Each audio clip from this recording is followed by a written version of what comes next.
So once again, hello everyone, and welcome to our webinar, Examining Food Security in the Agricultural Worker Communities. Thank you very much for joining us. While we wait for those attendees who are still logging on, we would like to let you know that the webinar is being recorded. And in a couple of days, you will receive an email with the link to find the recording that's going to be posted on YouTube.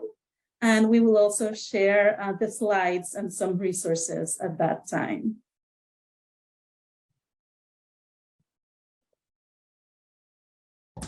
I will now make an announcement in Spanish about the availability of automated Spanish captions.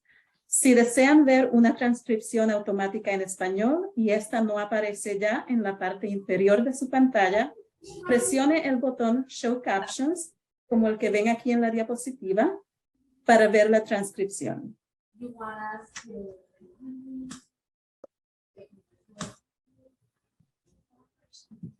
I am Mayra Ryder, Project Director for Occupational Safety and Health with Farmworker Justice, and I am joined today by my colleague and FJ Legal Fellow, Hedy Hernandez Jimenez. And our guest speakers today are Dr. William Kinsey, Medical Director for Mobile Services with Family Health La Clinica in Wisconsin, and Lorena Marroquin, Director of Community Impact for Find Food Bank in California, who will share their expertise and their organization's work addressing issues of food security among farm workers. But before we hear from our guest speakers, Heidi and I would like to give a brief introduction to the topic of food security and an overview of the federal programs that address this issue.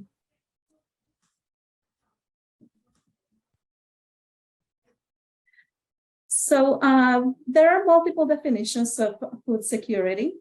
The U.S. Department of Agriculture defines food security as access by all people at all times to enough food for an active, healthy life.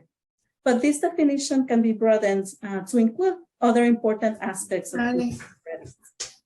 In fact, the UN Committee on World Food Security says that food security exists when all people at all times have physical and economic access to sufficient, safe, and nutritious food to meet their dietary needs and food preferences for an active and healthy life. So the food must not just be nutritious and in sufficient quantities, but it must be safe and meet food preferences, which can be understood as including access to culturally appropriate foods.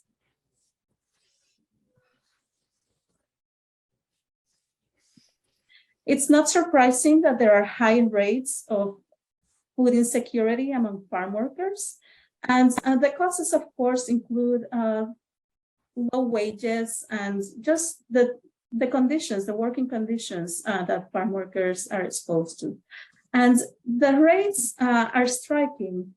We can see that there are studies that say the rate of food security among farm workers in the Salinas Valley of California is 37%, 45% in Mendota, California, 63% among migrant farm workers in Georgia, 87% along the US-Mexico border, all the way to 100% among indigenous farm workers on the central coast of California. And in addition to the low wages, which I just mentioned, which average about $13.59 an hour, according to the National Agricultural Workers Survey, there are issues such as the seasonality of work, which leaves many farm workers looking for other jobs to make ends meet during the off-season. Also, there are issues with lack of workplace benefits, such as unemployment insurance, paid sick leave, lack of health insurance, and workers' compensation for many farm workers. That means that if they lose their jobs or become ill, this can have a significant effect on their food security. Climate change also has an impact because of the increasing frequency of severe weather events. And for example, the California drought in 2015 caused the loss of over 10,000 seasonal farm jobs. And there have been several other years of drought in California and in other states that have also affected farm jobs. And finally, there is the fact that many farm workers live in food deserts, which are census tracts where large numbers or a significant portion of the population don't have easy access to a grocery store or supermarket. And now I will pass it to my colleague Heidi, who is going to give us a brief overview of federal programs that address food security. Heidi. Hi, everyone. So the Food and Nutrition Services, agency that runs most of the federal programs that impact food security of agricultural workers. Among them are SNAP, which is a Supplemental Nutrition Assistance Program, which provides nutrition benefits to supplement the food budget of certain families. Most states have SNAP. However, there are a couple states, or not states, territories, such as the Northern Mariana Islands, Puerto Rico, American Samoa, that don't have SNAP and instead receive block grants from the federal government. Eligibility varies, depends on a variety of factors, including household income. But unfortunately, SNAP eligibility is limited to U.S. citizens and other, quote, lawfully present non-citizens. This could also mean that there are some mixed status families who might qualify for SNAP benefits. Among non-citizen agricultural workers, about 1.8% have reported using SNAP. Other studies show usage of SNAP between 15 to 32%, so it really does vary. There's also something called DSNAP, which is the Disaster Supplemental Nutrition Assistance Program, which provides food assistance to low-income households who have experienced food loss or damage as a result of natural disasters. There's a series of bureaucratic mechanisms that have to be put into place in order for that to happen. But what is notable about DSNAP is that it's available to all applicants who have a qualifying disaster-related expense, and immigration status is not taken into account.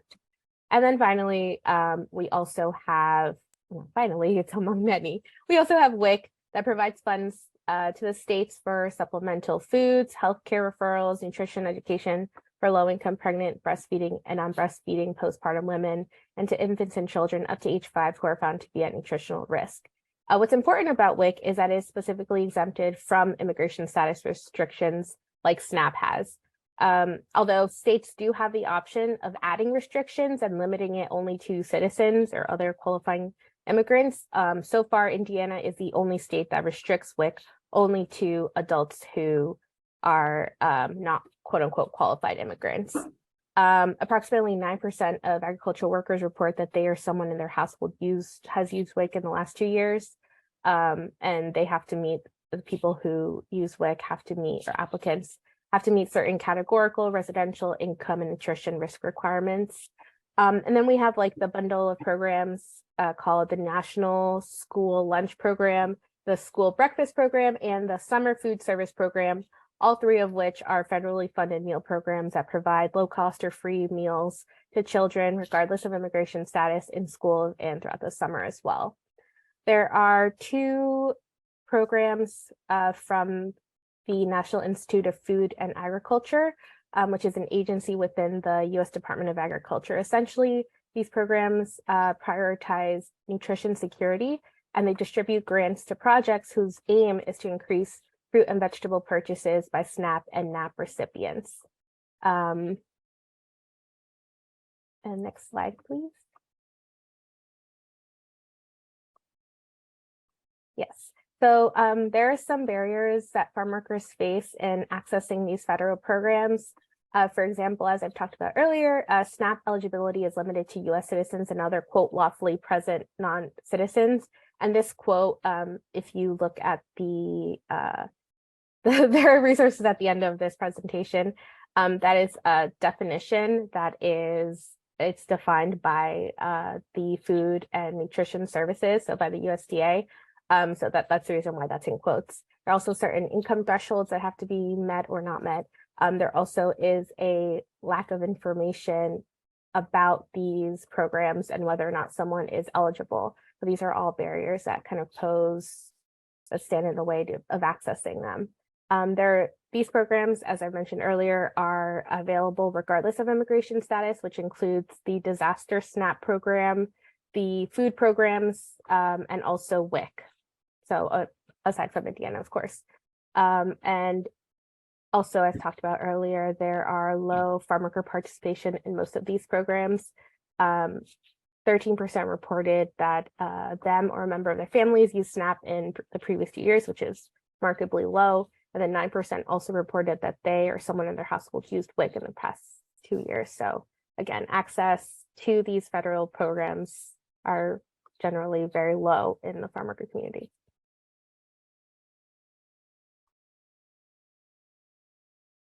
Thank you, Heidi.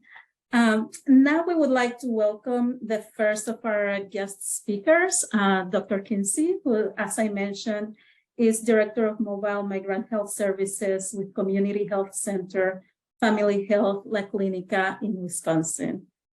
Dr. Kinsey? Great, thank you so much. Myra, would you like me to share slides or? Yes, you should be able to share your slides.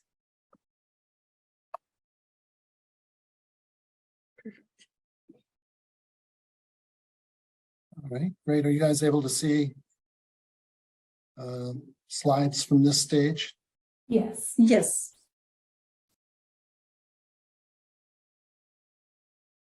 Wonderful.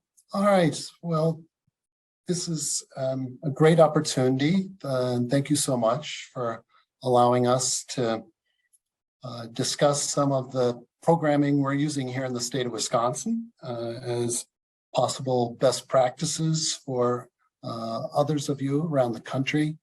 We have a specific program that I'll be describing in detail and want to give a little shout out to the rest of our team members. It's always such a joy to be able to present information about the work that all of us do together. So some of our objectives, we've talked about food security and food nutrition. We'll look at their impacts on health equity and community health as well. Think about our program, which is really an integration of using community registered dietitian nutritionists into our primary care services. And then I'll also talk about how we've leveraged other statewide and national food and nutritional resources, programs and individuals to improve the food and nutritional security among MSHLA workers.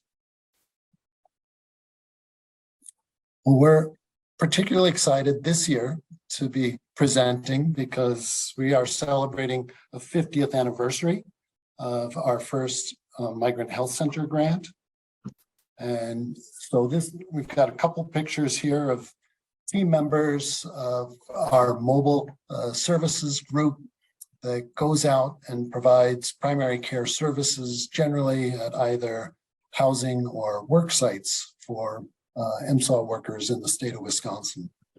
So we've got a operational director, we've got a couple of community health workers. I serve as the medical director. We have other providers that work with us.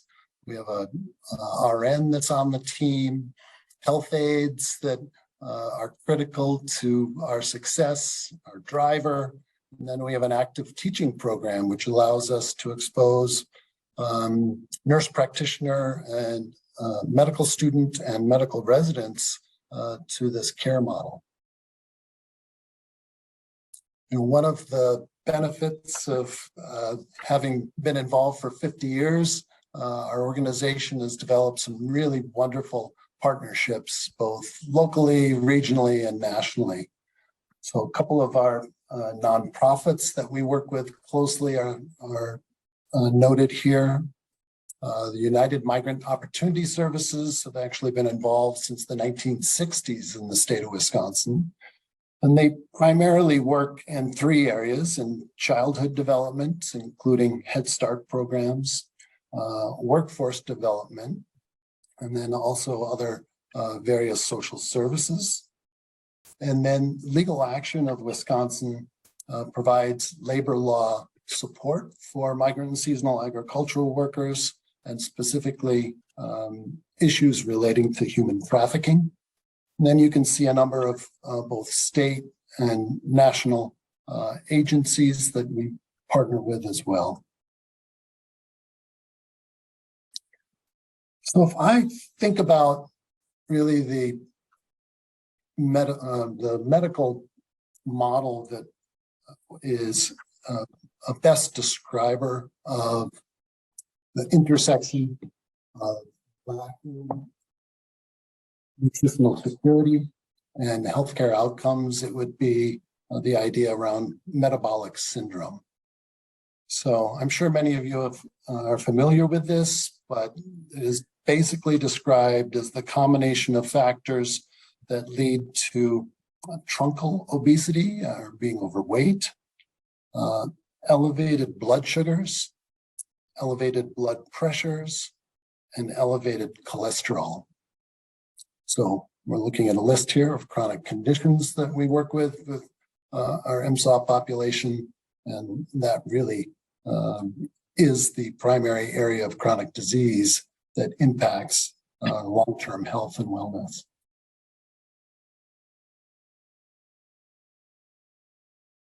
Type 2 diabetes, estimates in the US for adults who are in the MSAW demographic is diagnosed prevalence of 12%, although we know many cases are not diagnosed and would probably push those numbers closer to 15 to 20% of the adult population. This is in comparison with prevalence of less than 10% in the general population, and speaks to a 50% increased prevalence of diabetes in our population. The question of how can these numbers be so disparate really boils down then to social determinants of health. And we've listed here some of the barriers to self-management, which apply primarily to a migratory lifestyle and the effects of poverty.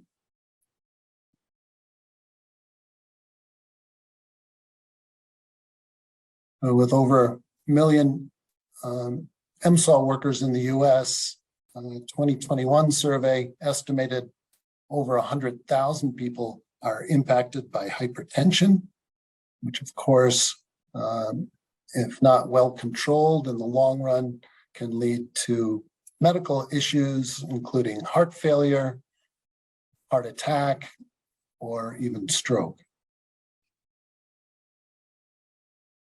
Another pillar of the metabolic syndrome is hyperlipidemia. So this, of course, is another contributor ultimately to heart disease and stroke, peripheral vascular disease, all things that really limit the ability of a worker to put in the physical labor that's required. Medication management is one of the barriers that we see with our patients, and we attempt to address with chronic disease management. Other aspects of medical access to medical care and quality medical care would be when are patients available for preventive screenings, right? We have the ability and the tools to diagnose these problems in the population at large, yet lacking access to care also reduces the chance for preventive screening and leads to a major reason why we have so many undiagnosed cases. Health inequalities and reduction in access to primary care services are the primary aspects of how we use our team to work with patients at their housing and work sites, and why in the state of Wisconsin, it has been most helpful for us to come with our mobile services to those locations and reduce the transportation barriers that patients present with. Here we have a picture of our mobile unit support van outside a housing unit. This is in the northeast portion of the state. You can see on the back end of the mobile unit there is a slide out. So there's a state-of-the-art exam room there, a similar one in the front of that same unit, and then a central area for lab testing.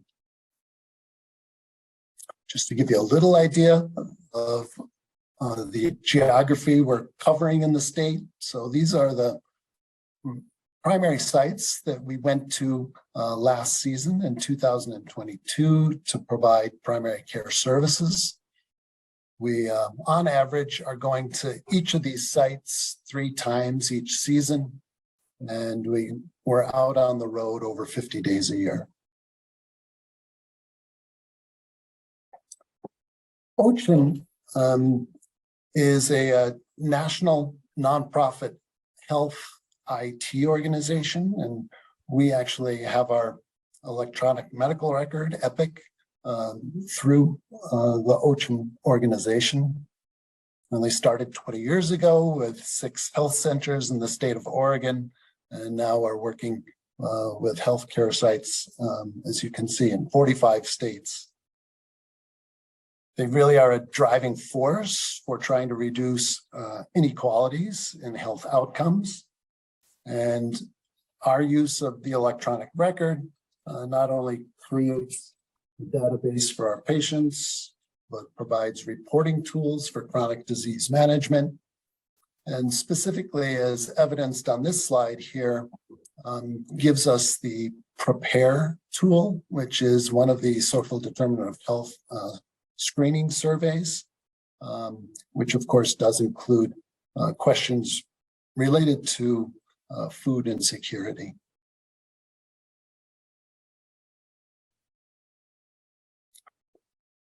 Going back over 100 years, there is this concept of the Wisconsin idea that was put forth originally from Charles McCarthy at the University of Wisconsin. And the concept here is that the educational systems within the state need to influence people's lives beyond the boundaries of the classroom, or as Charles McCarthy's quote states here, bringing knowledge to bear on the problems of the state. And this is part of the rationale, in addition to the work being done with our Migrant Health Center, that allowed us to have access to a nutritionist to work with our team from the University of Wisconsin-Madison.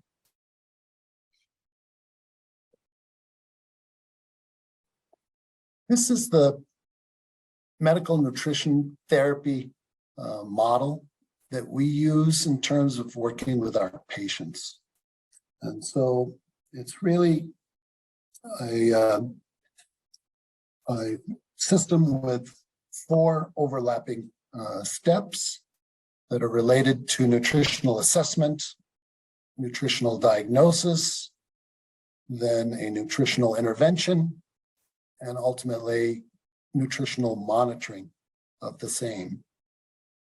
And I think it's very important here to think of this is the care model that we've instituted in the last 2 seasons working with our patients, but could be utilized with multiple other team members. And in particular, I think community health workers are really well positioned to also do this work.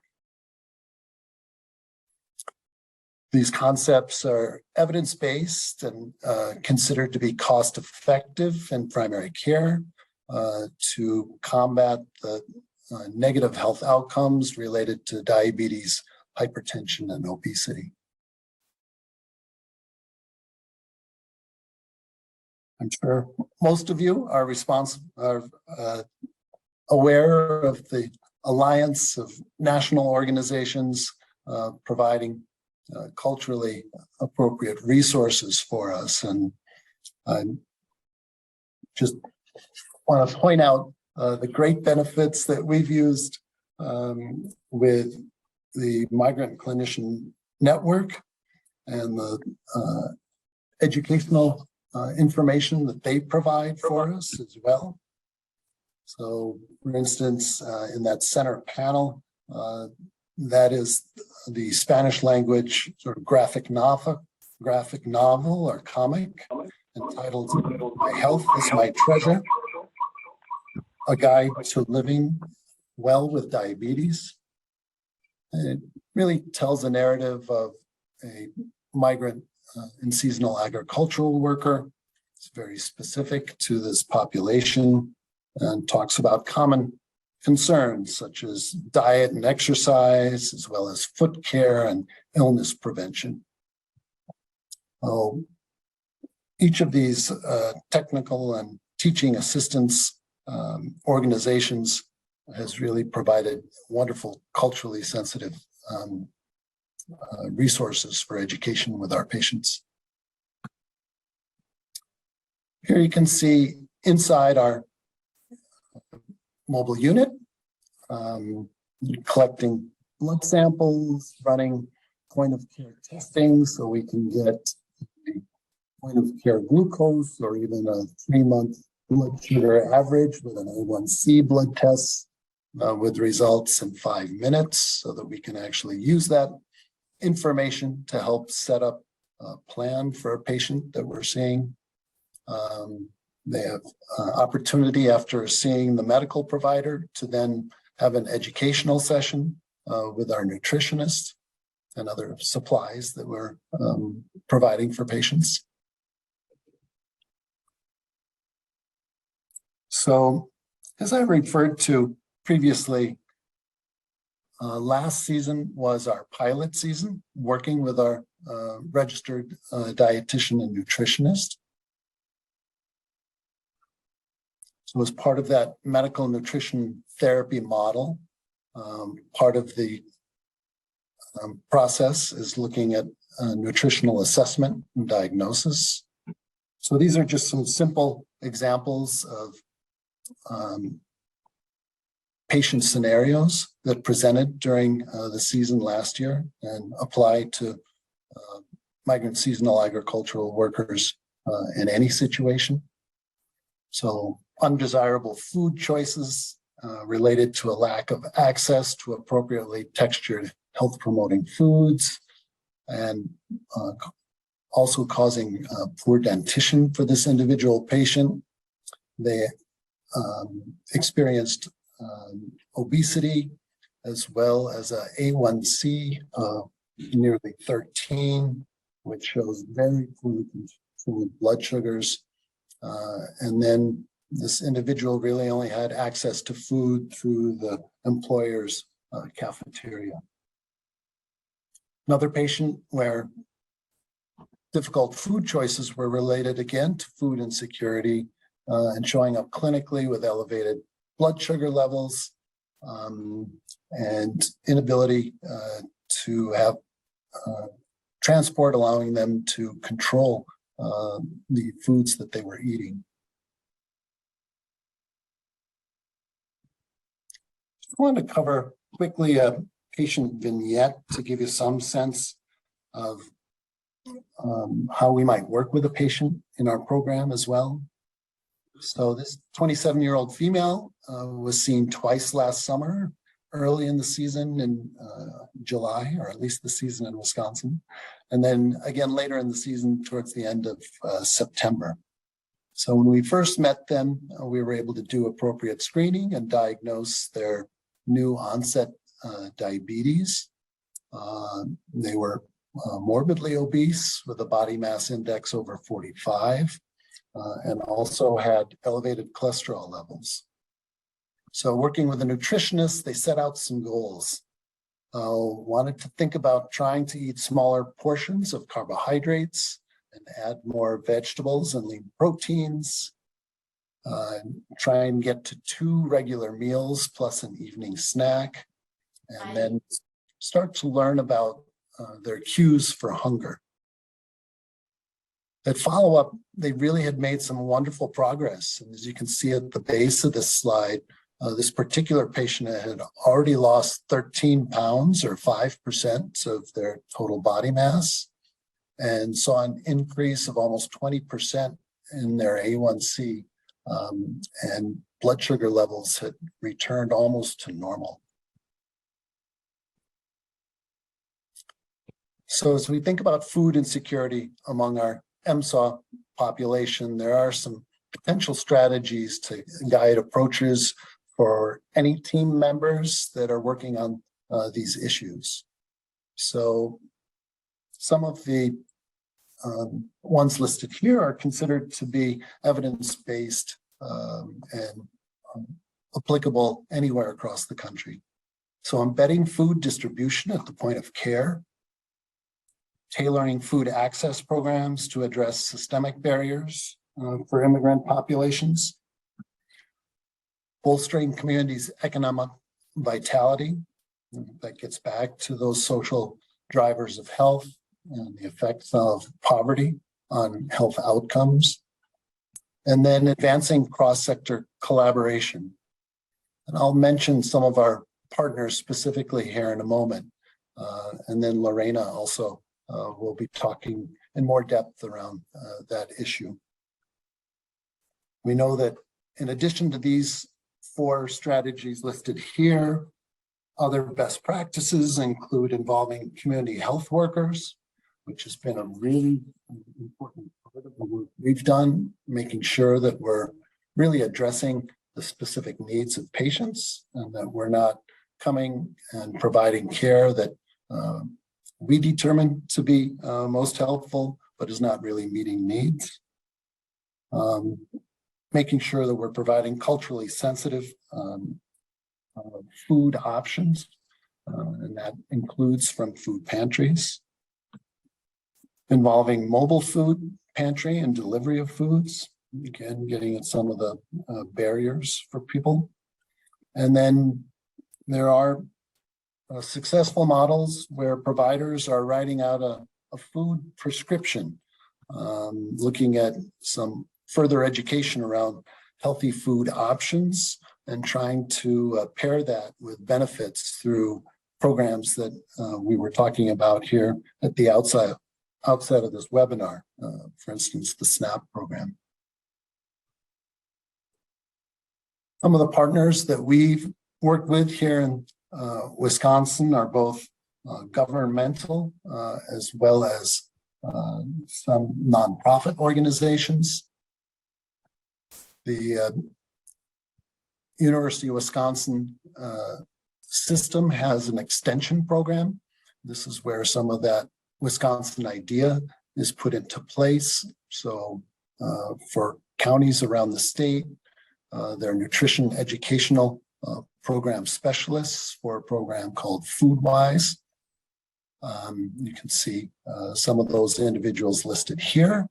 And then the Second Harvest Food Bank is a organization that has really shared their resources with us and are interested in specifically bringing their mobile food pantry to housing sites for migrant seasonal agricultural workers in the state.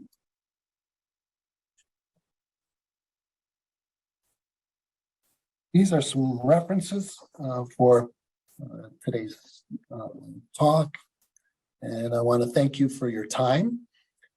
Here is our information if you want to get a hold of us at any time and ask any questions. We love talking with other organizations and learning together. So thank you so much. Thank you, Dr. Kinsey, for that great presentation. Now we would like to open this space to any questions our audience might have, or any comments or related experiences that you might want to share. So if you would like to speak, feel free to unmute yourself and ask your questions, or you can raise your virtual hand. But if you're more comfortable putting your question in the chat, you can type it there as well, and we'll read the question aloud for you.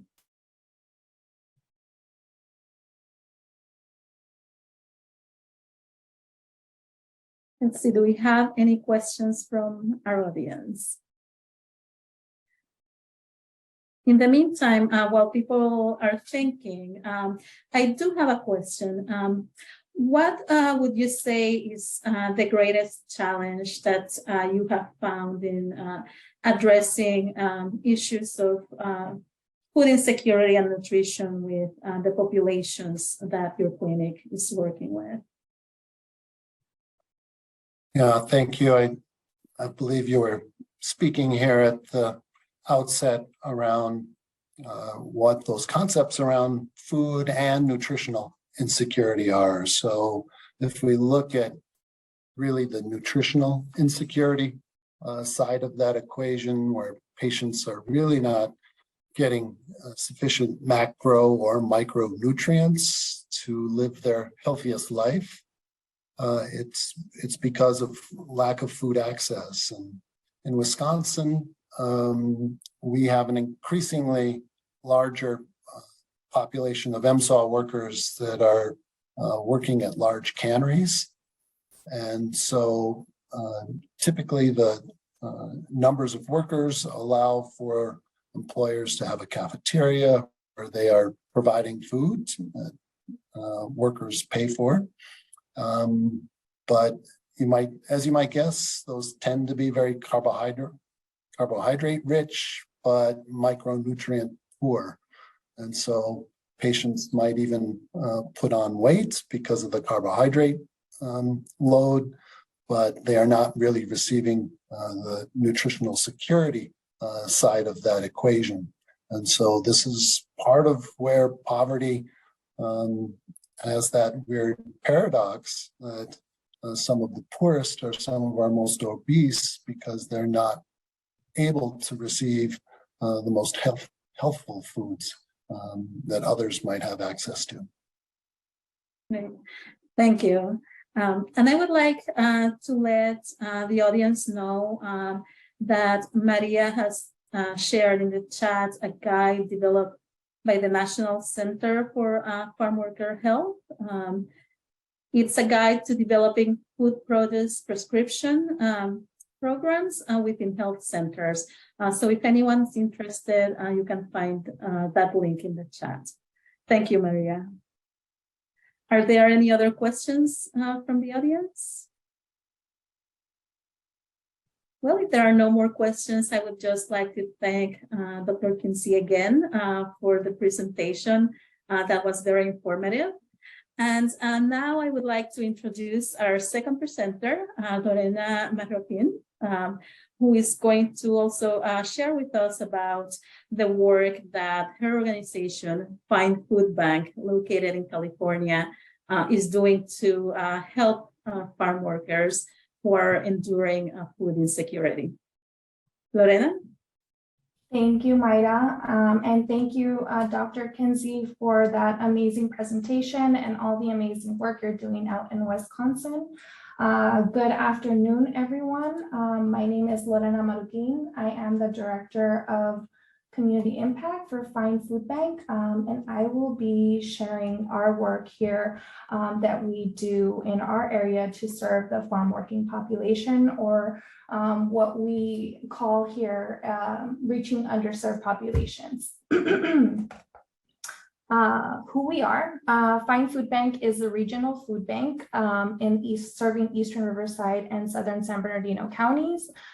We are one of 200 Feeding America food banks, and we serve as the emergency disaster response organization here in our service area. We serve about 150,000 people through our food distribution network through a variety of programs, such as our Mercado Campesino that we will talk about here today, that primarily serves our farm worker community.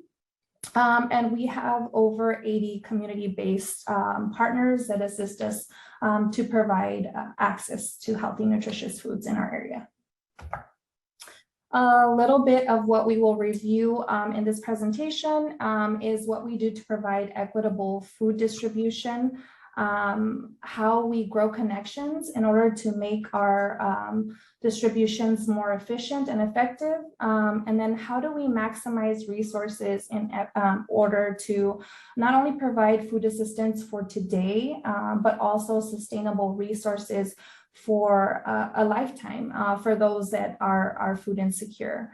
What we do here at the food bank and with all of our programmatic framework is we try to provide sustainability, because we know that part of building community trust is knowing that whenever we open up a program that it's going to be sustainable, both with funding, but also so that people have access to food in areas where they lack access. So let's get into a little bit about what food insecurity looks like here in our area. Agriculture is the second largest contributor in our desert's economy, and it produces over 50% of the United States fruits and vegetables. Over 12,000 agricultural workers reside in Eastern Coachella Valley.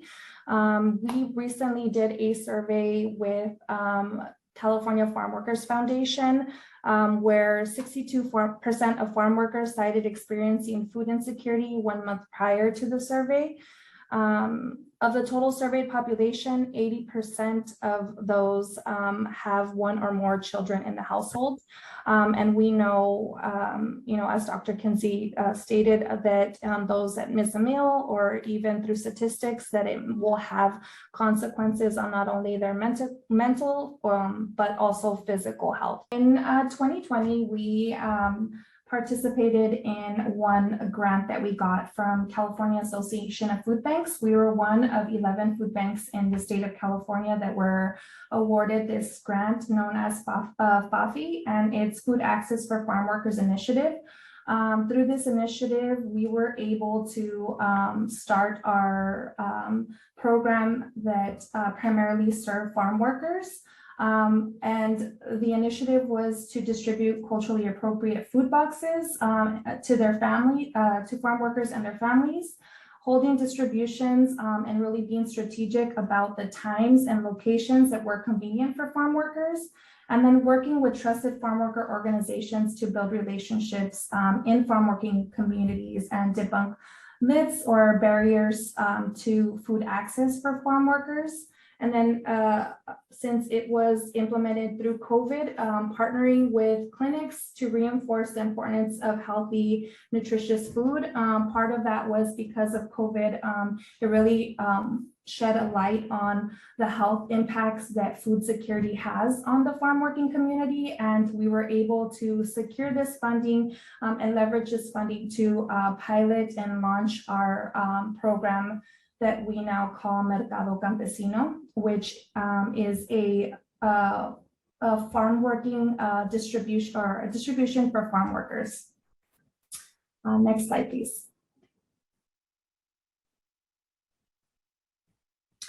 So with every program that we do, we want to make sure that the equitable food access is the goal.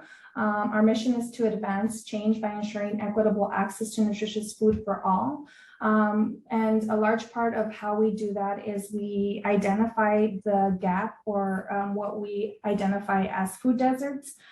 We isolate any barriers that are within the community to access food.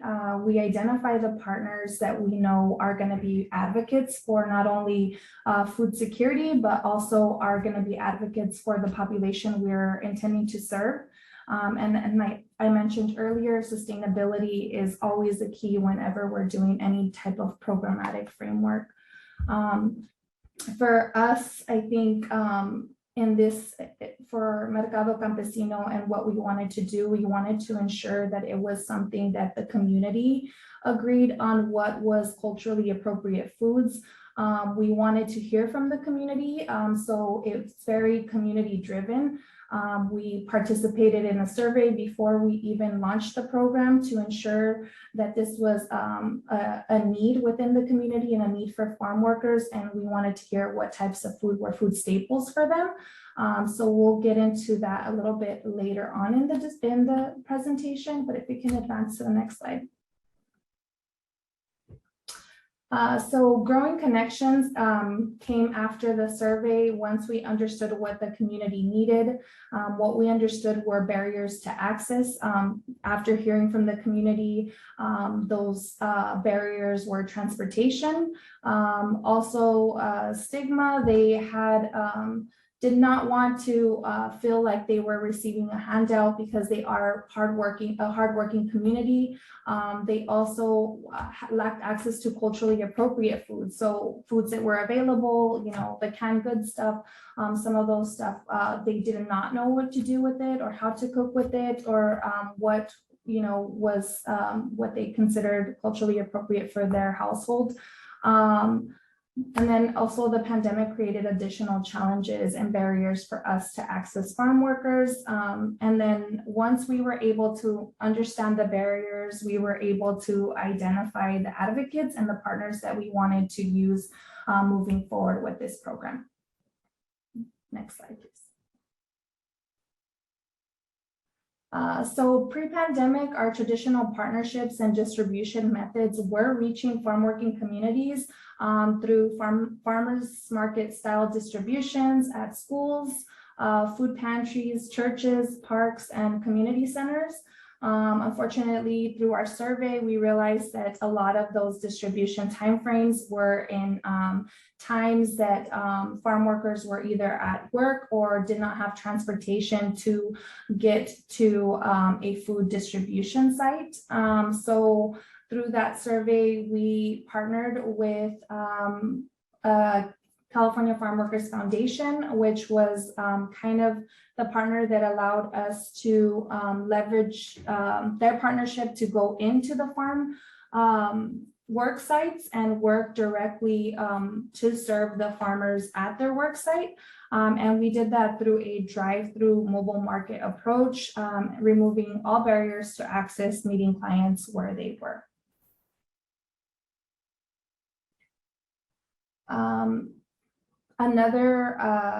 Another funding grant that we got that we're able to incorporate with the culturally appropriate food boxes was a PCORI grant that we did in partnership with UCR School of Medicine and Borrego, which really looked at what types of foods the food bank has available for the farm working community, and what types of food are culturally appropriate to them, and what meals they cook with the foods that they receive.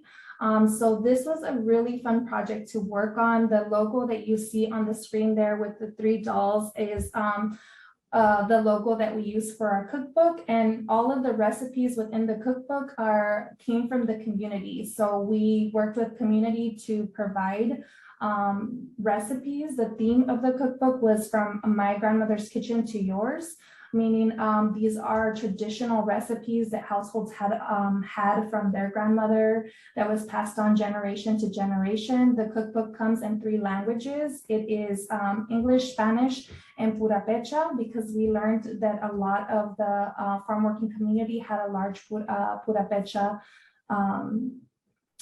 population. So we wanted to work so that it was something that not only reached the older population, but also the younger population, in order to incorporate healthier recipes with foods that were accessible to them. And this has been by far one of the projects that I love and is near and dear to my heart, because out of all of the nutritional cookbooks that we've worked on, this has been the most widely received from community. We still get, we ran out of cookbooks within the first 3 months. We're still getting requests for recipes. It's something that has really stuck to the community, and it's been a great project to be a part of. Another way that we incorporate resources with our farm working communities is our community health workers, or promotoras de salud. Normally, we have anywhere from 3 to 4 full-time community health workers that come from communities, so they understand the farm working community, they're trusted within their community, and that pretty much is key in order to offer the additional resources such as applications assistance in SNAP. CalFresh is known here in California as CalFresh. medical, dental referrals, rental assistance, utility assistance, unemployment, education, and legal aid. We work with community partners such as TODEC and URLA to provide legal aid referrals. Next slide, please. So one thing that is very transparent throughout my distribution and just with any program that we implement is partnerships. We understand that having a unified voice and mission for serving communities is the key. Being able to share information, address hard to reach population, discuss policies and practice recommendations, and just overall build positive relationships among participants. One of those key identifiers for you in any program is who you're partnering with in order to implement resources. Next.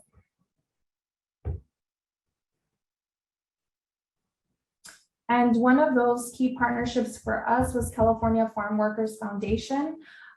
They continually support our Mercado Campesino by coming to either pick up the food if we have transportation barriers, go directly into the farm to distribute. They also help with registering participants, where this is a trusted organization that was already working with the community.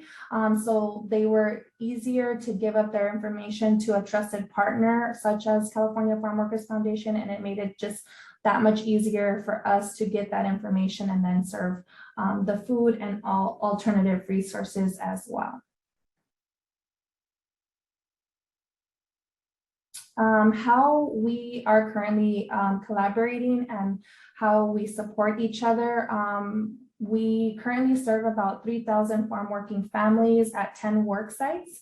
Through Mercado Campesino, we distributed 237,505 pounds in calendar year 2022. We tried to go above just primarily food distribution and support services to providing things that we feel are going to help the community and appreciate the community, the farm working community, for what they do. So we do, like last year, we did the Mother's Day, where we were able to provide chocolates and flowers that were donated to the food bank. We also showcase healthy recipes. They support weekly distributions. We recently got a pallet of sunblock that was donated to the food bank. So we were able to distribute sunblock to the farm working community. So it's little things that we try to incorporate resources through the partnership that has helped us collaborate together in a positive space and continue that positive partnership and reinforcement for resources to farm working families in our area. Next slide, please. So what barriers you face when you're trying to serve underserved populations? I think for us, understanding those barriers and communicating those barriers with partners helps facilitate the partnership. I know for some, language barriers might be an issue. Community trust is something that is built with the partnership, so it's good to bring that to the table also when meeting. You know, sometimes partnerships can be a barrier because if the partner doesn't have the same value or mission as you to provide resources, then the partnership might not be a good fit. For us was at first a stigma because it was you know, we were going to be going out to work sites to provide resources and food distribution. We didn't want it to be stigmatized, so we changed the name. It was like a food market for farm workers, so that everyone felt like it was something that they can access and reduce stigma. I know for any type of food program or any program, staff and volunteer capacity are issues or barriers that can help slow down the process of a program. And then also making sure that your program has diversity. So not only is it emphasizing on the resources that the farm workers need today, but what are you doing to supplement what they need tomorrow or in the future? How are you providing sustainable resources, diverse programming? Thank you. Next slide, please. And that concludes my presentation for today. If you have any questions, I will be open to answer them. Hi, Lorena. There are two questions in the chat. The first is from Gabby, and Gabby asks, what is the name of the cookbook Lorena mentioned? It is called Mi Plato. Actually, I have a copy here. And it's on our website. It's called Ancestral Recipes. And I have you can download a copy of our cookbook on our website at finefoodbank.org. If you go there under nutrition and health, you can click on the Ancestral Recipe cookbook, and you can download a copy there. And then we have one other question from Mary. Is all of the distribution free giveaway? Yes, everything is free of cost to anyone receiving food.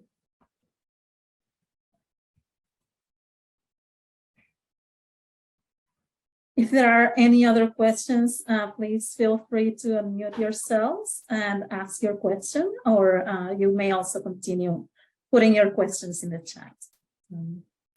And while we give people a moment to see if they have additional questions, I would like to ask, in your experience, how receptive are the employers to having the mobile food banks or mobile markets coming to the workplace?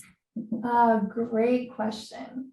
First, we face challenges with that because one farm group had 800 employees, and they're like, how quick is this distribution going to be? Is it going to be, is it going to impact the workday? And we were like, no, we're going to do it at the end of the workday or whatever's convenient for you. We are mobilized and efficient, and we can serve about 800 households in an hour. So they were okay with that. The other thing was liability, making sure that it's not added liability for the farm workers or for the site. And that's really where California Farm Workers Foundation came into play, because we had already done work with them before that. So they saw our distributions and they really advocated for us when the farm workers would give some sort of like negative, oh, this is not going to mean the grower would say this is not going to work. They were like, no, but it will work because we've done it, so they were really the advocates for us. And we've now, this is year 2 that we've been doing it, and they love it. So now they come out and they support, they give out the boxes with us. So it's really been a great partnership. But yeah, that you will face the fears and the questions in the beginning, but really having that partner to help advocate is going to be key. And I think that's what was able to kind of get us close into and now that we're there, I don't see us serving any other way. Great, thank you. I would like to point out that Heidi has dropped the links to the cookbook in the chat. So if you're interested in that resource, you can link directly there. Are there any additional questions? Well, if we don't have any more questions, Lorena, we would like to thank you very much and thank Dr. Kinsey as well for sharing all those promising practices with us. We sure have learned a lot today. And I would also like to remind everyone, we are going to share the slides with you after this webinar concludes. In a couple of days, we're going to send a follow-up email, and you will find the slides and other resources that are going to be linked there, including the recording to the webinar. And speaking of resources, Farmworker Justice has recently published an issue brief. It's titled Policies and Strategies to Address Food Insecurity in Agricultural Worker Communities. That's one of the resources we will share with you. And you can also find more resources on farm worker health issues by going to our resource center. I would like to ask everyone, please, before we go, to fill out our evaluation survey. This helps us plan future activities. And you will find the link in the chat. It's there right now, and it only takes a minute to fill out the survey. So please, take a moment to do that, and it's going to be very helpful for us to know how these activities are serving you. And in the slides and the email we will send out, you will also find our contact information. So if you have any follow-up questions, you can get in contact with us. So once again, we would like to thank all of you for joining us and to thank our speakers, Dr. William Kinsey and Lorena Marroquin, for those great presentations they had for us today. If you have any questions, please don't hesitate to get in contact with us. Thank you again and enjoy the rest of your day.